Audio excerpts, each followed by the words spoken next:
Ask questions. Well, the ceremony has just finished and there's people still shaking hands, and you are, I understand you're active duty. Could I have your name and where you serve? Yes, sir.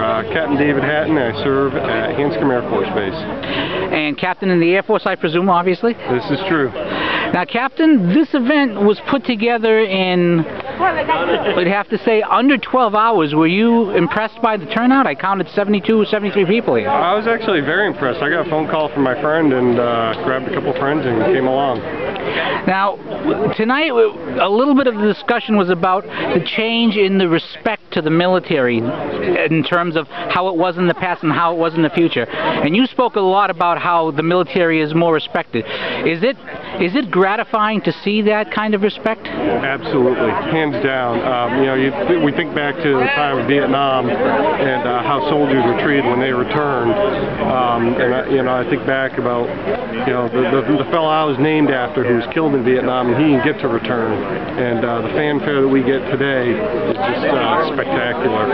And is that basically just even if you're around with your uniform these days? Oh, absolutely. I'd say if I stopped at the store on my way home, I would say probably half the time somebody comes up and thanks me for service.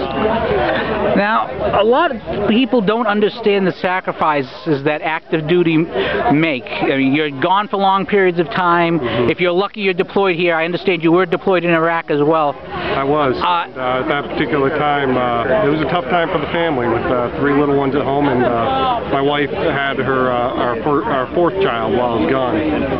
Okay, if you were to say one thing to the civilian, who like myself, I had never served, to say, what can I do to make your service easier? What would you say to say an answer to that? I would say pray for the troops. This is the best thing you can do is pray for the troops and continue to fly your flags and be proud of our country.